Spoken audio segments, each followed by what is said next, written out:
안녕하세요. 축구 전문 기자 한준입니다. 김성진입니다. 2022 카타르 월드컵 조별리그 1차전 일정이 마무리됐습니다. H조 한국 대표팀이 우루과이와 0대0으로 비긴 이후에 포르투갈과 가나의 경기가 포르투갈의 3대2 승리로 끝났습니다. 포르투갈의 일방적인 경기에 의한 승리를 예상했는데 예상과 밖에 접전이 벌어졌고요.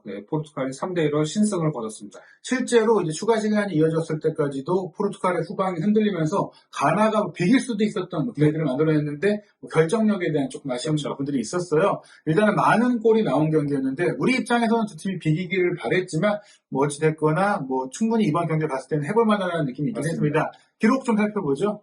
네, 점유율은 61대 38로 포르투갈의 점유율이 굉장히 높았는데요. 세부적인 기록을 보면은 양 팀이 치열하게 경기를 했다는 걸 볼 수가 있습니다. 예, 사실 슈팅 숫자가 11대 9니까 점유율 같은 경우야 한쪽 팀이 가져간다고 하더라도 누가 사실은 골 기회를 많이 만드느냐 이런 것들이 중요한데 물론 이제 결정력에 있어서는 포르투갈이 앞섰어요. 11개 슈팅 중에 5개가 유효 슈팅이었고 가나 같은 경우에 9개 중에 3개만 골대안으로 왔으니까 어떻게 보면 이제 가나도 충분한 기회를 만들었지만 포르투갈 선수들에 비해서 슈팅의 정확성만 떨어졌던 것이지 경기 자체는 조금 대등했다. 물론 이제 경기력은 포르투갈이 좋지만 그렇다고 해서 포르투갈이 아주 손쉽게 요리할 정도의 그런 상황 아니었다. 예를 들어서 스페인이 코스타리카를 7대0으로 이겼던 것과 같은 차이가 아니다. 왜냐하면 우리가 가나가 그 정도로 약한 팀이라고 좀 전망을 했었잖아요. 이번에 나온 월드컵에 나온 아프리카 팀 중에서 가장 약한 팀으로 가나가 꼽히고 있었는데요. 그렇기 때문에 포르투갈이 가나의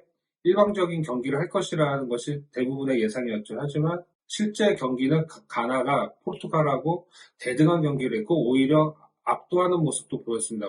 그것은 반대로 포르투갈이 생각만큼 또 강하지 않다는 의미를 또 볼 수가 있는 거죠. 예, 실제로 가나가 스위스와의 마지막 평가전도 2대0으로 이기기도 했고 반면에 포르투갈은 나이지리아를 상대로 4대0으로 이겼던 것이 조금 과장된 느낌이 아니었을까. 그렇죠. 나이지리아는 본선에 또 안 나가는 팀이니까요. 이날 경기 선발 명단하고 포진도 같은 거 살펴보면 포르투갈이 4-1-2-1-2로 나왔는데 주앙 펠릭스와 호날두가 깜짝 투톱을 이뤘고 브루노 페르난데스를 이제 공미로 두고 오타비우, 네베스, 베르나르도 실바가 3미들인데 이 오타비우도 사실상 이제 측면 공격형 미드필더가 될 수 있기 때문에 측면 윙어가 될 수 있기 때문에 비대칭 4-4-2로도 좀 움직이는 그런 경향들이 있었고요.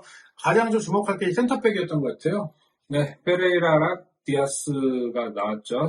포르투갈이. 그런데 수비가 생각보다 좀 좋은 모습 보여주지는 않았던 것 같아요. 예, 무엇보다 베테랑 수비수인 페페가 몸 상태가 좋지 않고 나머지 자원 중에서는 안토니오 실바가 있는데 경험이 부족해서 수비형 미드필더인 다닐루 페레이라를 센터백으로 놨는데 기록 기반 평점에서는 높게 나오고 있는데 이게 패스를 좀 많이 하고 다른 기록들이 있기 때문이에요. 실제로는 후벤 디아스의 실수라기보다는 이 다닐루 페레이라가 못해서 후벤 디아스가 이제 그 위치에서 막으려다가 골을 먹어서 평점이 떨어진 거지 센터백이 전문이 아닌 이 다닐루 페레이라 쪽에서 많이 허점이 좀 노출이 됐었고요. 가나 같은 경우에는 3-5-2 포메이션을 나섰는데 3백, 아마티, 지쿠, 살리수가 다 점수가 안 좋아요. 네, 그것은 아무래도 호날두에게 페널티킥을 허용한 부분도 있고 뒷공간을 쉽게 노출해서 포르투갈의 공격을 허용한 점 이런 다른 포지션에 비해서 굉장히 좀 헐겁게 경기를 했기 때문에 수비 3명의 그 평점이 좀 야박하게 좀 나온 것 같습니다. 네, 대인 수비도 안 좋았고 조직적으로도 안 좋았고 미드필드 라인조차도 부진했기 때문에 물론 이제 공격할 때 한 번씩 번뜩임이나 또 가나 선수들이 갖고 있는 속도감이나 이런 그 개인적인 면은 나쁘지 않았는데 역시나 조직적인 면이 좀 좋지 않았다고 볼 수 있겠습니다. 득점 장면을 좀 살펴보면요. 일단은 전반전은 득점이 없었는데 후반전에 모든 골이 다 나왔어요. 네, 이날 나온 5골이 다 후반전에 나왔는데 이제 첫 번째가 이제 후반 17분경이었죠. 호날두 선수가 과감하게 돌파를 했고 가나 이제 살리수가 이제 대인 방어를 했는데 조금 투박한 수비를 했어요. 네, 좀 밀었죠. 노골적으로 뒤에서 밀면서 페널티킥이 명확하게 선언이 됐고 호날두 선수가 강력하게 막을 수 없게 때려서 성공을 시켰고요. 그 다음에 하지만 10분 정도 뒤에 가나가 동점골을 얻었는데 왼쪽 측면에서 쿠두스가 밀어준 공을 이제 아유 선수가 이제 마무리하면서 득점을 했는데 사실은 이 장면이 가나도 정밀한 콤비 플레이를 본 것도 있지만 다니르 페레이라 선수의 그 위치가 좀 아쉬웠어요. 네. 아무래도 전문 센터백이 아니다 보니까 이런 크로스 상황에서 이제 적절한 위치 선정을 못한 부분이 있었던 것 같은데요. 그렇지만 충분히 예측을 할 수도 있었던 상황인데 만약에 다음 경기에서도 포르투갈이 다닐루를 센터백에 둔다면은 뭐 이 부분이 약점으로 작용하지 않을까 그렇게 예상합니다. 네, 그리고 사실 뭐 이제 가나의 공격력에 대해서 우리가 걱정하겠지만 저 위치를 우리 대표팀에서는 김민재 선수가 맡는데 네, 그렇죠. 충분히 이런 뭐 상황을 커트하는 장점이 있어서 나가서도 끊을 수 있는 선수다 보니까 우리가 걱정할 만한 부분은 아니었다. 이렇게 1대1이 됐기 때문에 경기가 알 수 없어지는 것 같았는데 후반 33분에 다시 한번 포르투갈이 앞서가는 상황을 만들었습니다.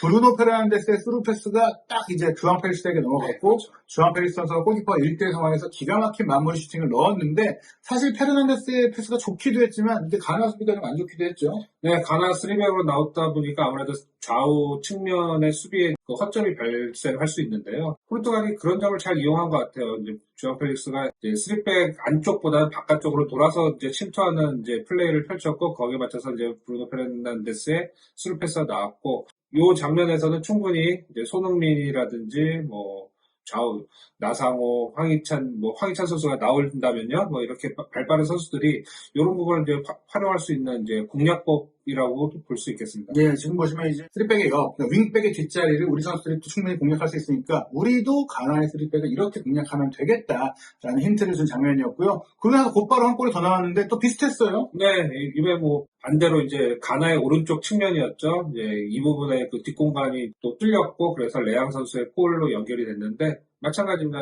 특히 이 위치는 이제 손흥민 선수가 이제 뛸 위치이기 때문에 손흥민 선수의 그 스프린트가 그대로 뭐 나온다면은 뭐 충분히 뒷공간 침투해서 이런 유사한 이제 득점 기회를 만들지 않을까 그렇게 예상합니다. 그러니까 우리가 이제 아르헨티나와 사우디의 경기를 봤을 때 사우디 선수들이 굉장히 일사불란한 오프사이드 트랩도 만들었었고 개인 수비도 굉장히 좋았는데 가나 같은 경우에는 3명의 수비수가 가운데 다 모여있고 그렇죠. 공간 배분도 안 돼 있고 그래서 오프사이드 트랩을 제대로 쓴 것도 아니니까 오합지졸의 수비였다. 물론 지금 또 한 번 브루노 페르난데스 선수가 좋은 패스를 보내기도 했지만 이거는 사실 수비수가 왜 아무도 안 맞고 가운데 자기들끼리 그렇죠. 모여갖고 뭐하고 있는 거냐.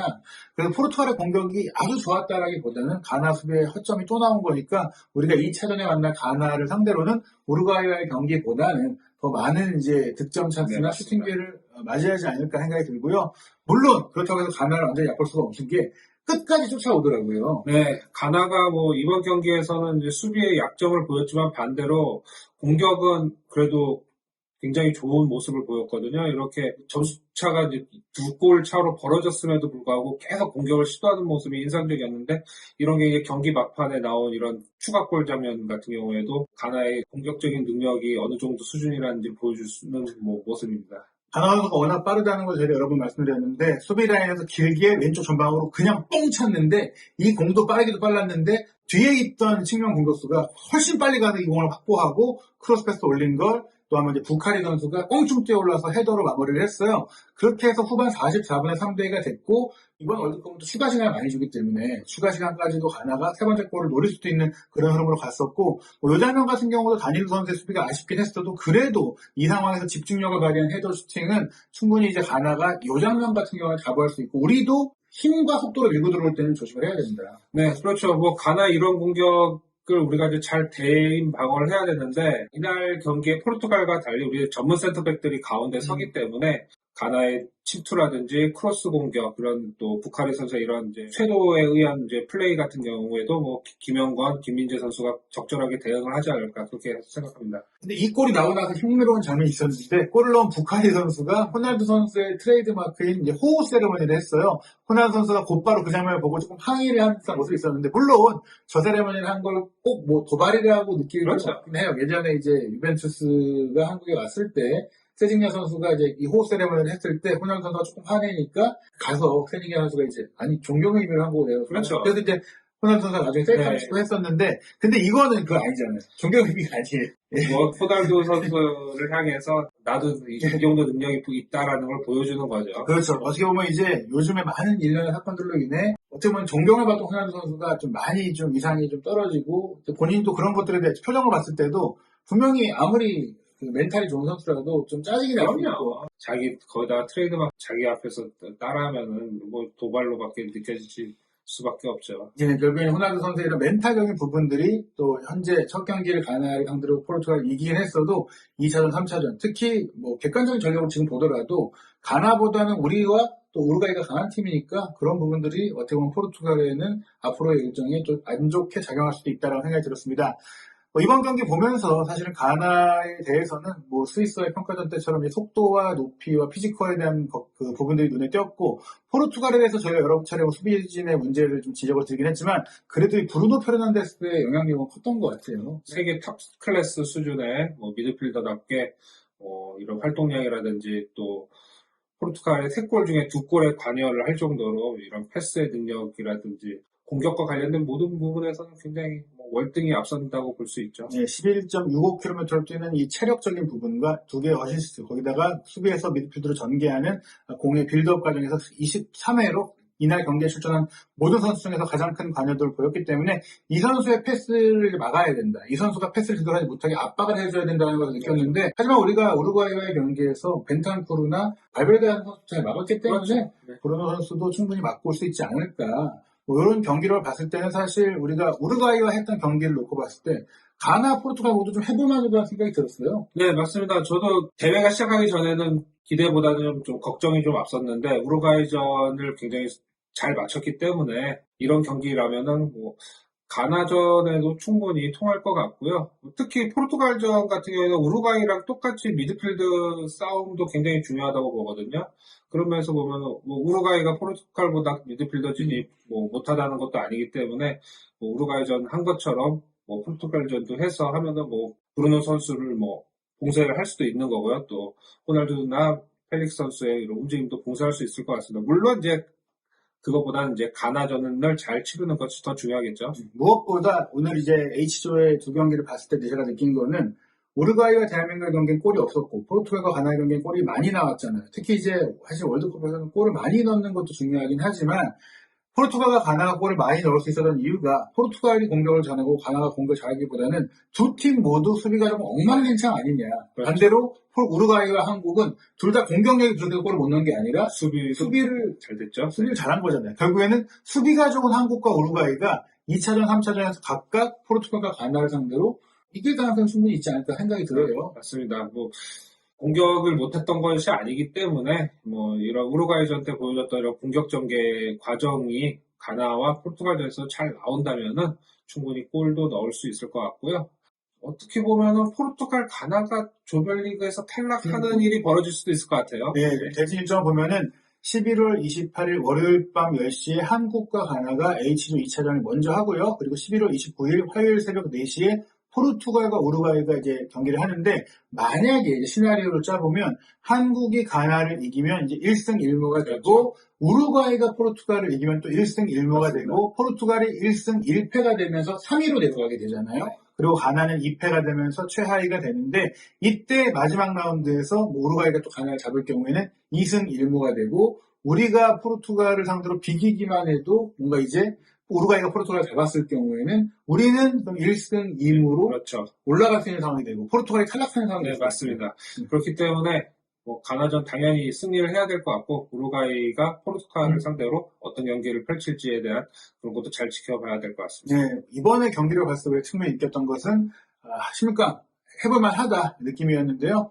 그리고 우리가 이제 이번 월드컵의 첫 골을 이번 경기에 못 봤지만 2차전에는 이렇게 수비가 문제가 있는 가나를 상대로 충분히 이길 수 있다는 희망을 안게 된 것 같습니다. 한국 대표팀 2022 카타르 월드컵의 여정 한준TV에서 모든 소식 확인하시기 바랍니다.